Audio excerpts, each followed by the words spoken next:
મારા બહેનોને બધાને પાણી પીજો। અને આજે તો આપણે ગુરુ પૂર્ણિમાનો આજ દિવસ છે, તો બધા બહેનોને નમ્ર વિનંતી છે કે આપણે આજે ગુરુને યાદ કરવા જોઈએ।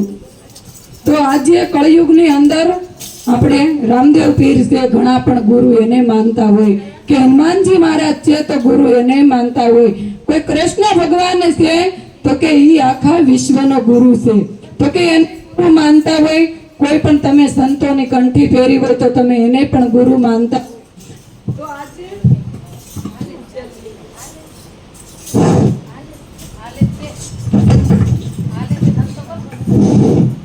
હાલશે એ બિચારું માનતું છે આપણે ઘડે ક્યારેક ક્યારેક બીમાર પડે ભાઈ। અત્યારે વાતાવરણ બહુ ખરાબ છે ને એટલે અમારા આણાને વધારે લાગુ પડે એમ ને। અરે બેન આમાં તો બહુ લાગે અલગ બધાના મોઢે બિચારું ફરતું હોય, કોઈક માર જેવા રોગી હોય તો વળી પાછા એ બની જાય રોગી એમ જાણ। એટલે એક આજે કેવો પ્રસંગ તમારા ઘરે આવ્યો, અને હું તો એમ કહું ખરેખર આજે તમે બહુ ભાગશાળી છો કે આખી ગૌશાળા તમારે આંગણે આવી છે। અમારા બહેનોને તો ગૌશાળા જવું પડે છે ગાયોની સેવા કરવા માટે, પણ ખરેખર તમે કાંક પૂર્વ જન્મના પુણ્ય કર્યા હશે તો આજે તમારા આંગણે આખી ગૌશાળા આવી હોય। જો તમે એક ફોન કર્યો અને અમારા બહેનો હાજર થઈ ગયા, પણ ક્યારે કે કોઈ તમારી પણ પૂર્વ જન્મની કાંક કમાણી હોય, કાળિયા ઠાકર પાસે તમારું જમા હોય ત્યારે અમારા બહેનો તમારા આંગણા સુધી પૂગી શકે। અને ખરેખર અમારા બહેનો જે કાંઈ સેવા કરે છે ને એ ગૌલી ગાય માટે કરે છે। ખરેખર આ દુનિયાની અંદર જે દુખી હોય ને તો એક દીકરી છે, એક માં છે અને ત્રીજી ગાય માતા છે।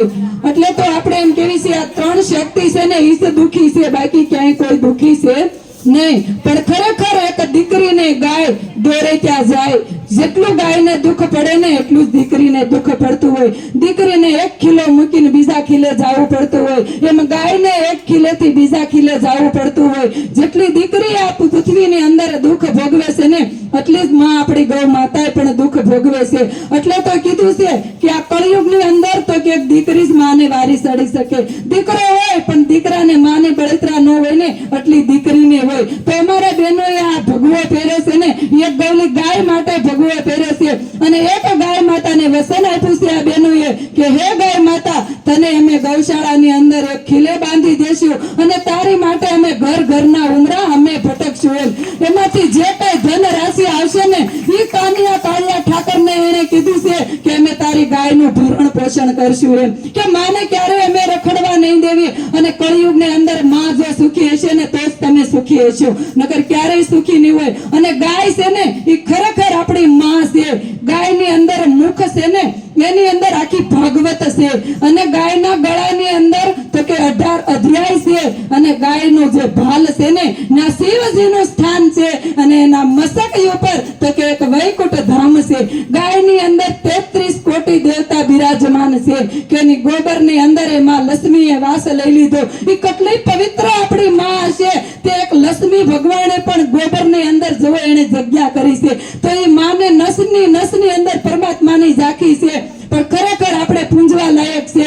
ખરેખર એવો એક સમય આવશે ને તે કોઈ દેવી દેવતાને તમે નહીં પૂંજતા હોય, ખરેખર એક ગાયને પૂંજતા હશો, કેમ કે એની અંદર 33 કોટી દેવતા છે।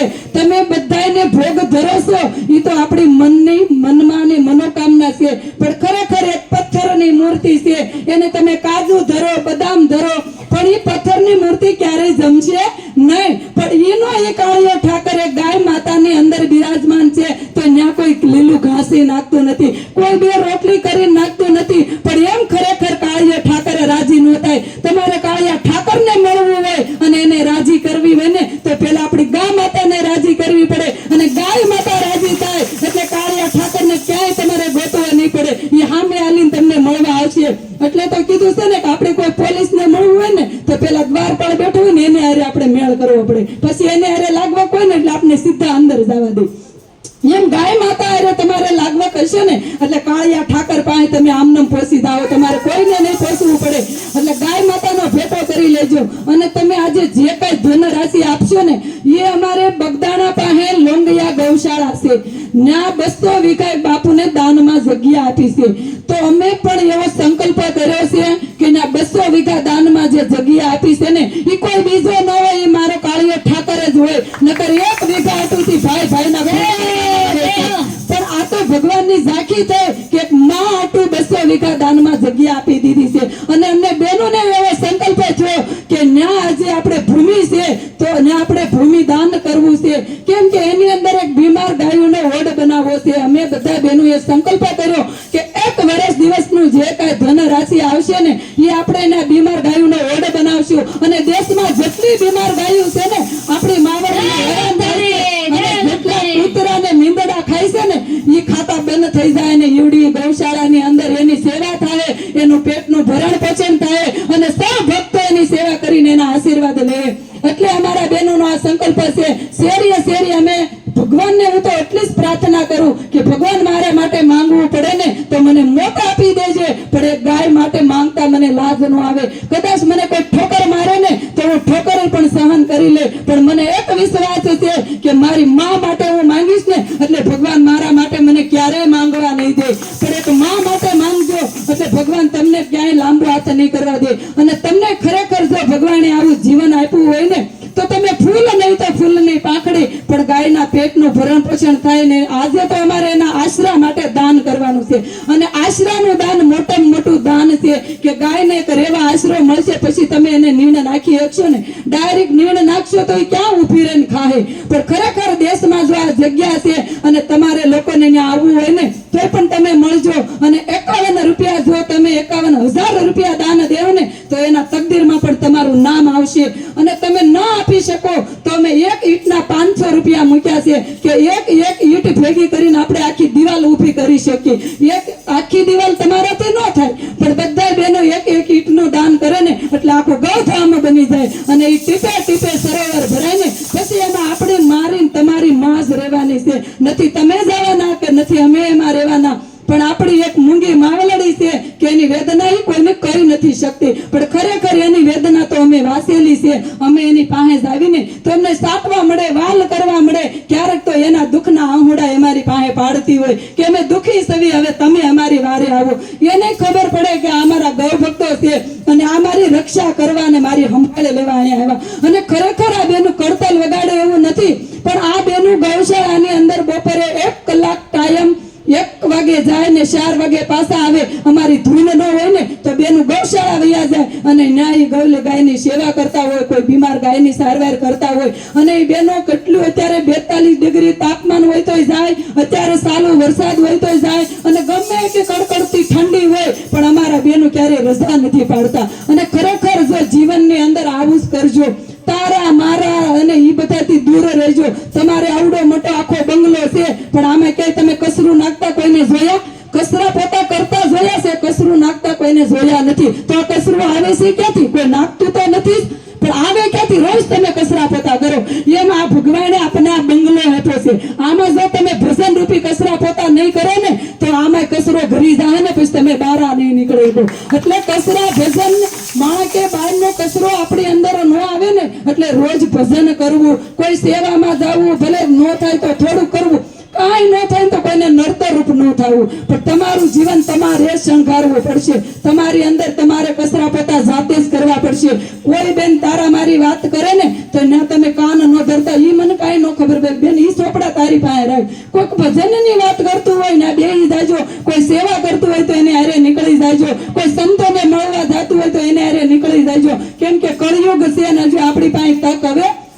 ઓછી છે કેમ કે અત્યારે ભર તમે જોવો છો ને કે કેટલાય માણસો વયા જાય આવા બંગલા રૂપિયા પરિવાર ને બધું મૂકીને વયા જાય ફટાક્યા થઈ જાય એમ આપણો એક દિવસ ને ફટાક્યો થાય પણ એ ફટાક્યો ન થાય ને તો ભાતું ભરી લેજો ભાતું ભરેલું છે તો ન્યા જઈને ખોલવા થાય પણ કોઠી ખાલી ના તમે હું ખોલીને ખાઓ હે તમે કીધું આપણે તમારે ગમે ના જાત્રા કરવા જવું છે તમારું પોતાનું ટિફિન હશે ને તો તમે ગમે ના બેસીને ખાઈ શકતો અને હારે નહીં લઈ જાવ ને તો આમ નેવા કરવા દો ઓલી હોટલ છે કે ઓલી કરિયાણાની દુકાન છે ઓલું ફલાણું હું છે કેમ કે તમે ટિફિન હારે નથી લઈ જા એટલે તમારે હોટલની વાટ જોવી પડે છે એમ તમે ભજન રૂપી ભાતું હારે નહીં હોય ને તો વાહે વાળાને ની વાટ જોઈ જાય, ઓલા પૂનદાન કરે તો અમને અહીંયા કાંક થોડીક રક્ષા કરે, વાહેલા મારા દીકરા થોડુંક કાંક આમ તેમ નીણું બીણું નાખે તો મને અહીંયા શાંતિ મળે. પણ ખરેખર ભગવાને તમને મનુષ્ય દેહ કરી આપ્યો છે ને તો તમારા જાતે તમારા ભાતા ભરી જાજો. પછી પાછળ વાળાની આપણે ઉપાધિ ન રે, કરે તોય ભલે ન કરે તોય ભલે. એટલે બેન થોડુંક કીધું અને જાજુ સમજજો. એક ત્રાસ આપો ને, થાળી હોય તો થાળી આપો, કે આજે અમારી થાળી ફરે ને એ મારા કનૈયાની ગૌલી ગાયની થાળી છે. અને ખરેખર એમાં તમે ફૂલ નહીં તો ફૂલની પાંખડી અને ભગવાને તમને આપ્યું હોય ને તો જ દેવાનું છે નહીં. નકર આપણે મા માટે ક્યારે આપણે માંગવું પડે નહીં. તમારી મા માટે તમે ક્યાંય માંગવા જાવશો તો ખરેખર એ આપણી મા છે, એના માટે માંગવાનું ન હોય. પણ તમને હૃદયથી ભગવાને આપ્યું હોય તો 1/5 ભાગ તમે આ ગાય માટે તમે થાળીને અમારી સેવાને જરૂર વધાવજો. કેમ કે ભગવાનને અરે વ્યવહાર કરશો ને વ્યાજ હોય તો તમને પાછું આપશે. બાકી માણાને તો તમે હો દીધા છે તો જ લખશે. એ તો વેઢા ઉપર વેઢો ગણતરી કરશે પણ તોય આપણે ઈ જ માયા મૂકતા નથી. ત્યાં તમારે વ્યવહારમાં જવું જ પડે. હો ભાઈ, અમારે ત્યાં અમારો ફોન આવ્યો, તમારે ધૂનમાં ન જાય ચાલે, અમારે ત્યાં વ્યવહારમાં જવું પડે. પણ કાળીયો ઠાકર કારક એમ કે મારી હારે તો વ્યવહાર કરી જવો. નરસિંહ મહેતાએ વ્યવહાર કર્યો, સકુબાઈએ વ્યવહાર કર્યો, 1 રૂપિયો નહોતો પણ મારા વાલાએ એનું કામ અટકવા નહોતું દીધું. બાકી બંગલા બાંધીને તો બધા બેહી જાય, એના રોડે સડી જાય કામ. પણ મારો કાળિયો ઠાકર જે ગરીબ છે ને એને ક્યારેય કામ એનું અટકાતું નથી. એનો બાજુમાં જ ઉભો હોય. જેટલા ભક્તો હતા ને એ બધા પાસે ધન નહોતું, લક્ષ્મી નહોતી, પણ મારો કાળિયો ઠાકર બધે બિરાજતો હતો. એટલે હું ખરેખર એમ કહું છું કે બેનો તમે બહુ ભાગશાળી છો કે આખી ગૌશાળા તમારા આંગણે આવી છે. અને કોઈ પણ બહેનોને ઈંટ લખાવી હોય ને તો એક બોલ આપણે અહીંયા બોલવામાં આવશે. 500 રૂપિયા એક ઈંટના છે. તમે આજે આશરાનું દાન કરશો ને એટલે વૈકુંઠ ધામમાં તમને ઊભી રહેવાની જગ્યા મળી જાય. કેમ કે તમે ગાય માટે એક આશરાનું દાન કર્યું છે. તમે જ્યારે પરલોક જાઓ ને એટલે તરત ધર્મરાજા કહે કે આણે ગાય માટે આશરાનું દાન દીધું છે એટલે આને ઊભા રહેવાની જગ્યા આપો. પણ તમે કરેલું છે તો જ મળશે, કર્યા વગરનું ક્યાંય મળતું નથી. બેનું થોડુંક કીધું ને જાજુ સમજો. હવે હું મારી વાણીને વિરામ આપું છું. મારું ગળું હલતું નથી પણ આ તો હું એ ધક્કા મારી નાખું. Thank you madam, thank you, ખૂબ ખૂબ આભાર. માતાની જય. હવે ગાયનું ગીત ગાઈ નાખું. ગાય મને બહુ જ વાલી છે, અતિ પ્રિય છે. એટલે હું ગાયનું ગીત ન ગામ ત્યાંથી મારો સત્સંગ અધૂરો લાગે. કાંઈ વાંધો નહીં બેનો, એકલી જ ગાય એટલે આ બધાના મોઢા તમતારે તો આરામ જ કરે. બધા બહેનોને તમતાર સાપાણી પાઈજો. અને મારે એકલી વાણી મારા રામદેવ પીરને આજ સંભળાવું છું, મારા હનુમાનજી મહારાજને સંભળાવવાની છે. કેમ કે ગાયનું ગીત છે ને એમાં 33 કોટી દેવતા બિરાજમાન હોય. કે બધા દેવતાને એટલું ગીત ગમતા હોય ગાયનું કે બધા દેવી દેવતા હાજર થતા હોય સાંભળવા માટે. તો આજે તમે તમારું બધું જે કઈ પાણી બાણી પાવું હોય એ પાઈજો. અને હું મારી ગાયને એક બોલાવી અને આજે એના મારે ગુણ ગાવા છે. બેન તમને